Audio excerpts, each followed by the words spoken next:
Muy bien. Pues la siguiente presentación es la de Huberto Magó, bien conocido en este foro, en esta casa. Y bueno, va sobre modelos de ponderación de argumentos, que también acabamos de hablar de ponderación de argumentos, así que creo que está bien hecha. Pues, bueno, muchas gracias. Voy a procurar ser tan rápido como quienes me han precedido. Y lo primero que tengo que decir es que el título lo puse hace meses y que no voy a hablar de eso, aunque sí tiene que ver con ponderación de argumentos. Eso es de lo que no voy a hablar. ¿De qué sí voy a hablar? Pues voy a hablar de una incipiente polémica que tengo con Corina Yoris y con Christine Dale acerca del concepto de fuerza de los argumentos. Así, a grandes rasgos, la discrepancia es que yo mantengo que se puede definir un concepto lógico de fuerza de los argumentos, ahora lo matizaré, y Corina Yoris considera que es indeseable y Tyndale considera que es imposible, y que el concepto de fuerza de los argumentos es retórico. Y entonces tenemos esa discusión. Vale, un poco de contexto. Pues, tradicionalmente, las categorías lógicas y dialécticas de evaluación de argumentos son cualitativas o clasificatorias, usando las distinciones de Hempel, y así los argumentos son válidos, son cogentes o son falaces o no lo son, una cosa u otra. Mientras que las categorías de evaluación retórica sí admiten grados, porque los argumentos pueden ser más o menos persuasivos o más o menos eficaces. Mi posición es que pues se puede definir la noción de argumento más fuerte que como una relación entre argumentos, sin hacer referencia a sus efectos en los destinatarios, que para mí sería lo característico de lo retórico, ni tampoco a las reglas convencionales de los intercambios argumentativos, que sería lo característico de lo dialéctico. Lo primero que tenemos que distinguir, porque a veces hay cierta confusión, es el comparativo más fuerte que es lo que me interesa a mí. El argumento A es más fuerte que el argumento B, que el concepto de argumento fuerte que uno puede encontrar, por ejemplo, en los libros de pensamiento crítico y lógica informal. Entonces, la pregunta obvia es, bueno, ¿y qué tiene que ver el comparativo con el adjetivo? Hay dos posiciones, una primera que es rara, pero se da a veces, sobre todo entre quienes se dedican a la inteligencia artificial y, por tanto, no tienen que preocuparse de cómo sea el mundo. Y estos suelen considerar que primero es el adjetivo y después el comparativo. Primero determinamos cuál es la fuerza aisladamente de cada argumento, por ejemplo, fuerza 3, fuerza 5, y a partir de esa relación de orden resultante, pues definimos el comparativo más fuerte que. Pero eso no es lo que abunda más en teoría de la argumentación. En teoría de la argumentación lo que abunda es lo segundo. Primero se define el comparativo, argumento más fuerte que, y a partir de ahí se define argumento fuerte. Y esto me ha permitido desempolvar así de mis recuerdos algo que decía Lorenzo Peña en el año 86, que es que era el principio de cercenamiento, que suena bastante sangriento, que él veía en Platón y que aquí lo tenemos aplicado a este caso. Es una regla, una especie de regla de inferencia, que permite inferir el argumento A es fuerte a partir de el argumento A es el más fuerte de un determinado conjunto de argumentos. Entonces, ese principio nos permite pasar de ese argumento es más fuerte que los argumentos del conjunto a simplemente ese argumento es fuerte. Entonces, a partir de ahí, de esa relación, cómo definir argumento fuerte a partir del comparativo, Corina Yoris se pregunta cómo tiene que ser el conjunto S para que la aplicación del principio de cercenamiento, que nos lleva a afirmar que el tu quo, que el argumento es fuerte, esté justificada. Y Tyndale y Barrientos mantienen que el concepto de argumento fuerte es un concepto retórico, porque para definir ese conjunto relevante con respecto al cual establecemos la comparación, hay que apelar al auditorio, aunque como veremos no siempre está tan clara su posición. De hecho, si uno lee a Tyndale y Barrientos, se dan cuenta, bueno, ya el fondo de la pregunta entonces, o del debate es, bueno, ¿qué es una propiedad retórica y qué es una propiedad lógica? Eso es lo que estamos discutiendo. Tyndale y Barrientos, que defienden que el concepto de argumento fuerte es un concepto retórico y solo puede ser retórico, oscilan de hecho entre dos definiciones, aunque creo que no son muy conscientes, dos definiciones diferentes de propiedad retórica. Una, muy clásica, es que las propiedades retóricas son las que se definen haciendo referencia al auditorio. Por ejemplo, es persuasivo para un auditorio. pero a veces emplean retórico en un sentido distinto, o el rasgo es distinto, y ya no es que hagas mención al auditorio, sino su carácter contextual.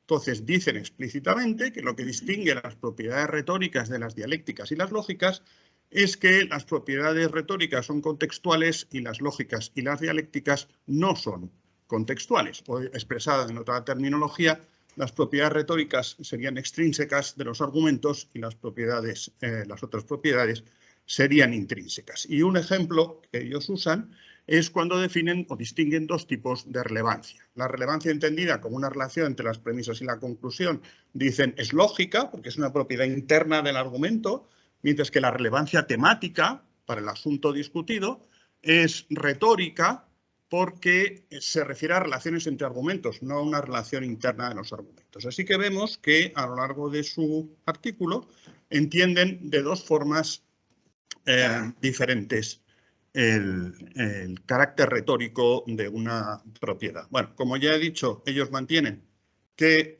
el concepto de argumento fuerte, que se define a partir de argumento más fuerte dentro de un conjunto, es un concepto retórico porque la definición de ese conjunto hace referencia al auditorio. ¿Cuál es la definición? Pues que el conjunto relevante para saber si un argumento es fuerte o no es el conjunto de argumentos que podrían oponerles los destinatarios y, por tanto, claramente, a su juicio, es retórico. Esa es su posición y si me da tiempo voy a intentar mostrar dos cosas. La primera es un poco como, no importa por dónde empiece, siempre acabo hablando de lo mismo. La primera es que la idea de que las propiedades lógicas de los argumentos son propiedades intrínsecas se basa en una determinada concepción de la lógica, que es lo que llamo inferencista, y que, por decirlo claramente, creo que es una idea totalmente equivocada. Y es una idea totalmente equivocada en teoría de la argumentación porque es incompatible con una intuición básica. Y nuestra intuición básica es que argumentar es presentar razones. Y eso es incompatible con el inferencismo. Y la segunda cuestión, ya un poco diferente, es que cuando tú te preguntas ¿cómo tiene que ser el conjunto de argumentos para poder concluir, con el que lo comparas para concluir que el argumento es fuerte? Estás asumiendo una visión errónea de cómo funciona la argumentación, estás usando conclusión en un sentido exótico, y bueno, pero no es para los filósofos, y también argumento. No es el sentido en que lo usamos en la vida cotidiana. La diferencia, o lo que quiero demostrar, es que esa pregunta y ese modo de enfocarlo presupone que la conclusión es, en primer lugar, la conclusión de un argumento. Ese es el concepto básico. Y cuando hablamos de la conclusión de un debate, por ejemplo, es una noción derivada que se define en términos de la primera. Y lo que yo mantengo es que es justo al revés. El concepto básico es el de conclusión de un debate, de una discusión o de un artículo, y el concepto de conclusión de un argumento solo se puede entender a partir del otro. Eso hace que la pregunta, como tiene que ser, o sea, que la misma noción de argumento fuerte no tenga mucho sentido. Pero bueno, a ver si me da tiempo a mostrarlo. Bien, he dicho en primer lugar que la idea de que las propiedades lógicas son propiedades intrínsecas, no contextuales, se basa en una determinada concepción de la lógica, que a mi juicio es equivocada y que es lo que llamo inferencismo lógico. ¿En qué consiste el inferencismo lógico? Bueno, pues primera tesis es que la lógica trata de las inferencias lógicas. ¿Y qué son las inferencias lógicas? Relaciones entre enunciados que autorizan a inferir un enunciado la conclusión de otros las premisas. Es lo que se expresa diciendo se sigue o se infiere en impersonal, porque nadie hace esa inferencia y eso lo diferencia de las inferencias como procesos psicológicos. A partir de ahí, un buen argumento sería aquel en el que efectivamente la conclusión se sigue de las premisas. Esto que cuento a todo el mundo le resulta familiar porque es lo que viene en el manual de lógica de primero. Vale, a partir de ahí, ¿qué es lo que tenemos? Pues entonces parece ser que la validez de los argumentos depende exclusivamente de la relación entre las premisas y la conclusión y en ese sentido es una propiedad intrínseca. Bueno, ese es un concepto un poco restrictivo porque, por ejemplo, llevaría a considerar la validez como una propiedad lógica, pero no la solidez. Entonces, si lo queremos ampliar un poco, pues diríamos que las propiedades lógicas de los argumentos quedan completamente determinadas por las propiedades de sus partes, por ejemplo, la verdad de las premisas y la relación entre ellas. Pero la idea es la misma y es que las propiedades lógicas se caracterizan por ser propiedades intrínsecas de los argumentos determinadas por cuáles sean sus partes y las relaciones entre ellas. Bien, eso es el inferencismo. ¿Qué es lo opuesto al inferencismo? Lo opuesto al inferencismo es lo que llamo razonismo. ¿Cuál es la primera tesis razonista? Es que argumentar es presentar algo a alguien como una razón para otra cosa.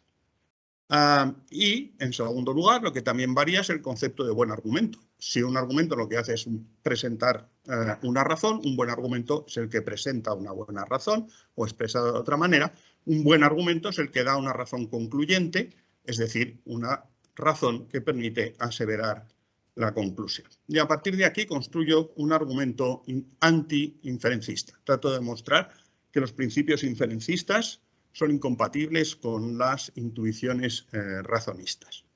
Una definición común de razón es que una razón es una consideración que favorece una posición sobre un asunto y una razón concluyente es la que permite concluir esa posición.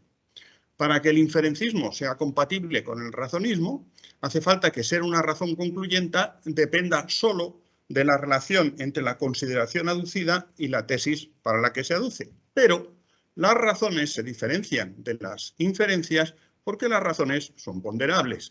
Todos sabemos por experiencia, y Hölder acaba de hablar de eso, que puede haber buenas razones para una cosa y buenas razones para la contraria. Establecer que una razón es concluyente exige compararla con otras razones concluyentes, que es lo que estábamos viendo justamente en la ponencia de Hölder. Y esas razones concurrentes varían de una situación a otra. ¿Qué quiere decir eso? Pues que el mismo argumento presenta una razón concluyente en unas situaciones, pero no lo hace en otras. Y por tanto, que un argumento sea concluyente no depende solo de las propiedades de sus partes y las relaciones entre ellas, y con arreglo entonces al segundo principio inferencista, ser concluyente, es decir, ser un buen argumento en sentido razonista, no sería una propiedad lógica y eso contradice en la segunda de las intuiciones razonistas.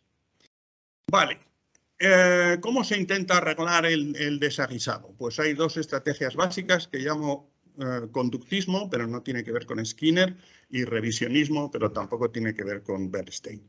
¿Cuál es la idea conductista? Pues la idea conductista es que hay premisas positivas y premisas negativas dentro de un argumento. Esto les sonará.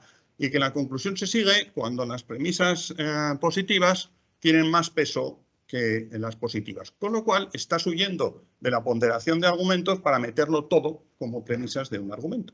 Esa es una estrategia. La otra estrategia, el revisionismo, consiste en escamotear la ponderación y convertirla en revisión o derrotabilidad.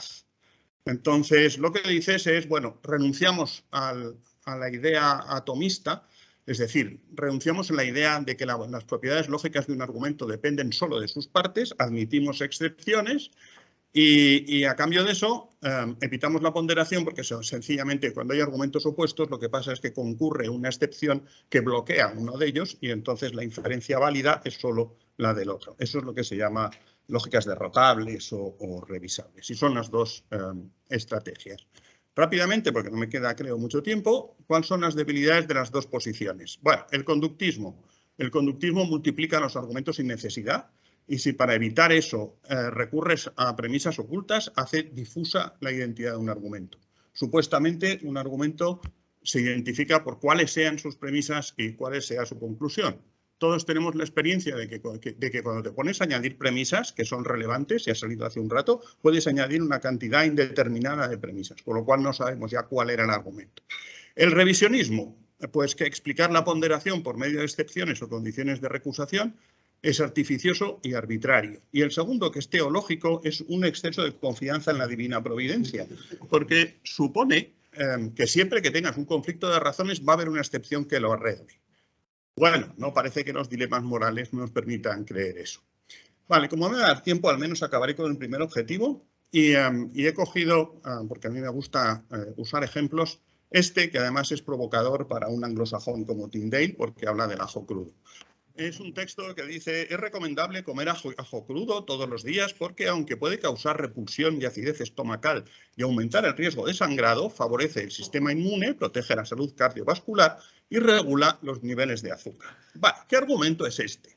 Desde un punto de vista conductista, el argumento es el de arriba. Es recomendable comer ajo crudo todos los días, es la conclusión, porque introduce las premisas, aunque marca las premisas negativas, y la conclusión a las que nos lleva a uno, al menos si somos mediterráneos o latinos, es que es recomendable comer ajo crudo porque es más importante la salud cardiovascular que el mal aliento y otras cosas. ¿Pero por qué decía que multiplica los argumentos? Porque desde el punto de vista conductista, A1 y A3 son argumentos diferentes. Porque en A3 hay premisas distintas, no están las premisas negativas. Así que serían dos argumentos distintos. ¿Cuál sería la alternativa? La alternativa sería decir, bueno, pero es que en A3 en realidad, aunque no están explícitas, están implícitas esas premisas ocultas. Pero se me ocurren muchas más premisas que podríamos añadir y que presupone la inferencia en sentido psicológico. ¿Por qué es arbitrario el revisionismo? Bueno, el revisionismo es analizarlo como A2. Tenemos un argumento que dice no es recomendable comer ajo crudo todos los días porque puede causar repulsión y acidez estomacal y aumenta el riesgo de sangrado. Eso es el argumento. Y ahora viene la excepción, que no es parte del argumento, pero es relevante para evaluarla. Eso viene entre corchetes. Entonces, lo que pasa es que como se da esa excepción, que es que fortalece el sistema inmune y protege la salud cardiovascular y regula los niveles de azúcar, la excepción bloquea esa inferencia y, por tanto, el argumento no es válido. ¿Por qué es arbitrario? Comparémosle con el segundo A3. En el segundo A3 concluimos o se propone que es recomendable porque tiene esos efectos benéficos, pero, ojo, hay excepciones, y es que produce sangrado. ¿Cuál sería entonces, si no es arbitrario, porque no se sabe por qué una es una excepción y la otra no hay ponderación?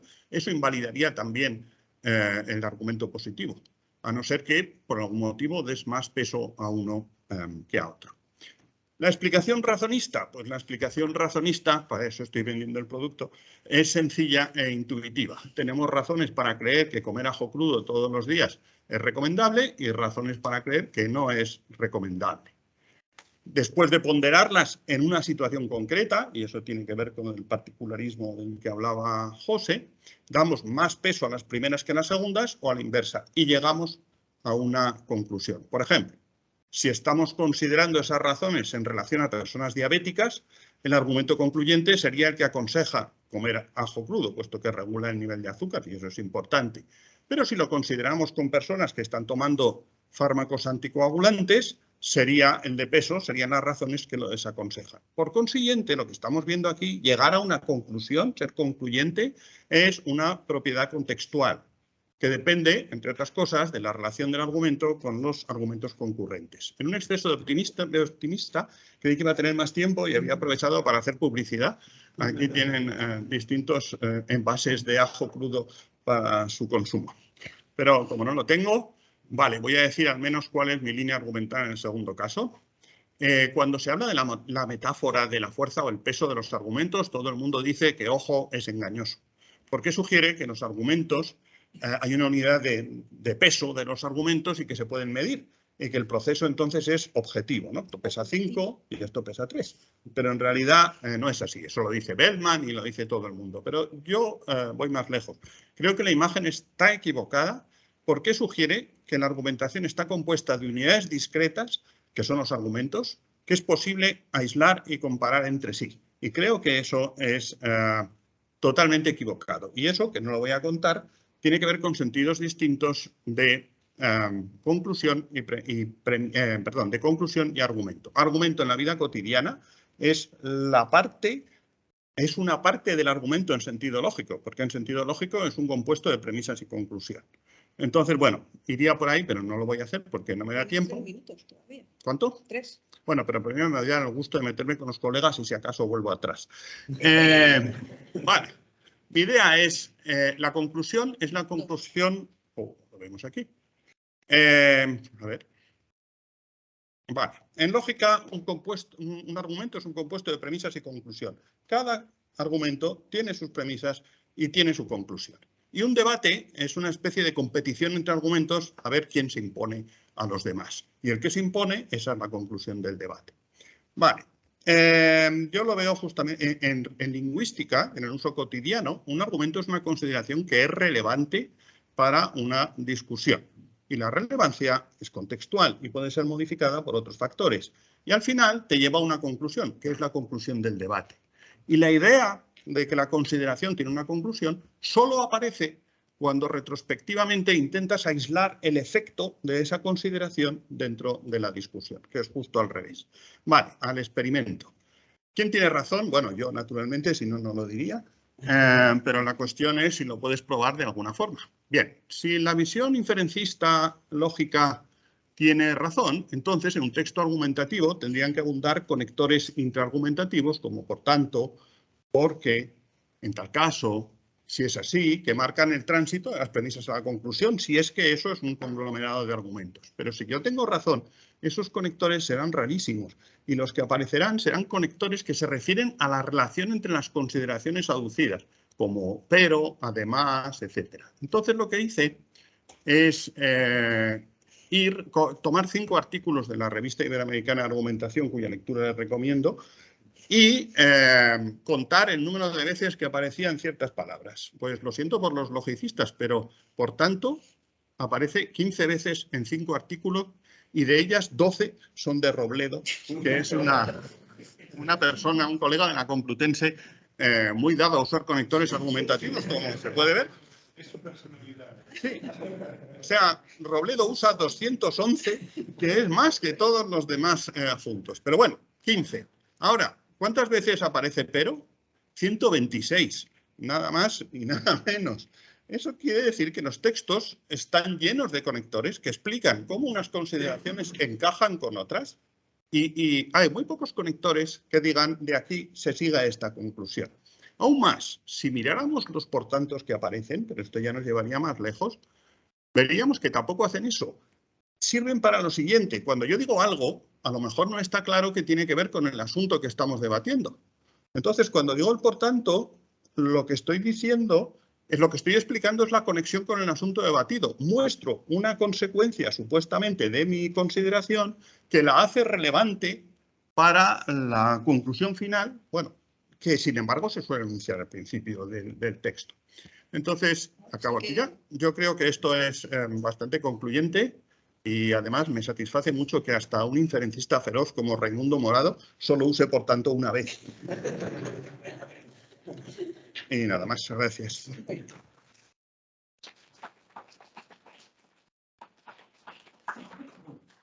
Preguntas aclaratorias.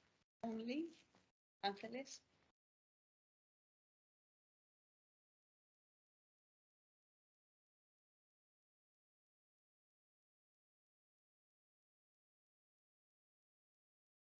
Sí. No, pero eso es lo que dice Tyndale.